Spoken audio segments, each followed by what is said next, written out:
Hi guys, இன்னைக்கு நம்மளோட சேனலில் கல்வன் படம் எப்படி இருக்குன்னு இப்போ பார்த்துடலாம்.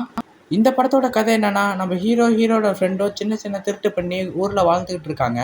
இப்படி இருக்க ஒரு நாள் வீட்டுக்கு திருட போகிறப்ப நம்ம ஹீரோயினே அந்த வீட்டில் இருக்காங்க. நம்ம ஹீரோயினை பார்த்த உடனே லவ் வந்துடுது. இவங்க 2 பேரும் லவ் பண்ணிக்கிட்டு இருக்க ஒரு நாள் நம்ம பாரதி ராஜாவை நம்ம ஹீரோ தத்தெடுக்கிறாரு தாத்தாவா. எதனால நம்ம ஹீரோ பாரதி ராஜாவை தத்து எடுத்துட்டாரு, நம்ம ஹீரோ திருட்டுத்தனத்தை விட்டுட்டாரா அப்படின்னு சொல்கிற கதை தான் இந்த கல்வன். எனக்கு இந்த படம் ரொம்பவே பிடிச்சிருந்துச்சு. இந்த படத்தோட பஸ் ஸ்டாப் பொறுத்த வரைக்கும் ரொம்ப டல் அடிக்கிற மாதிரி சீன்ஸ்லாம் நிறையாவே இருக்கும். சில பேருக்கு இந்த படத்தோட பஸ் ஸ்டாப் சுத்தமாகவே பிடிக்காது. எனக்கு பஸ் ஸ்டாப் பிடிக்கல. இந்த படத்தோட செகண்ட் ஹாஃப் பொறுத்த வரைக்கும் பஸ் ஸ்டாப்பை கம்பேர் பண்ணுறப்ப செகண்ட் ஹாஃப் எவ்வளவோ பரவாயில்ல. செகண்ட் ஹாஃபில் காமெடி சீன்ஸ் எல்லாமே இந்த படத்தில் சூப்பராகவே ஒர்க் அவுட் ஆகிருக்கும். இந்த படத்துக்கு ஒரு மிகப்பெரிய ப்ளஸ் என்னன்னு கேட்டிங்கன்னா, இந்த படத்தோட செகண்ட் ஹாஃப் தான் நான் சொல்லுவேன்.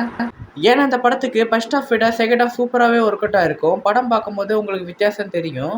இந்த படத்தில் சாங்ஸ் எல்லாமே ஓரளவுக்கு கேட்குற மாதிரி தான் இருக்குது. படத்தில் பிஜிஎம்மும் ஓரளவுக்கு கேட்குற மாதிரி தான் இருக்குது. படத்தில் நடிச்சிருந்த எல்லா ஆக்டர்ஸோட நடிப்பும் சூப்பராகவே இருக்கும். பஸ் ஸ்டாப்பில் பாரதி ராஜா இருக்க மாட்டார். இன்டர்வல் பிளாக்ல தான் பாரதி ராஜா வருவார். அதுலேருந்து கிளைமேக்ஸ் வரைக்கும் பாரதி ராஜா நடிப்பு சூப்பராகவே இருந்துச்சு. எனக்கு பர்சனலாக நம்ம ஹீரோட ஃப்ரெண்டு காமெடி பண்ணுற சீன்ஸ் எல்லாமே சூப்பராகவே எனக்கு பிடிச்சிருந்துச்சு. எனக்கு இந்த படத்தில் குறைன்னு சொல்கிற அளவுக்கு எதுவுமே இல்லை.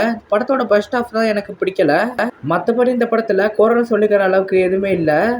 எனக்கு இந்த படம் ரொம்ப பிடிச்சிருந்துச்சு. நீங்கள் ஒரு ஃபேமிலியோடவும் ஃப்ரெண்ட்ஸோடவும் படம் பார்க்கணுன்னு ஆசைப்பட்டீங்கன்னா இந்த படம் ஒரு சாய்ஸாக இருக்கும். தேங்க்யூ.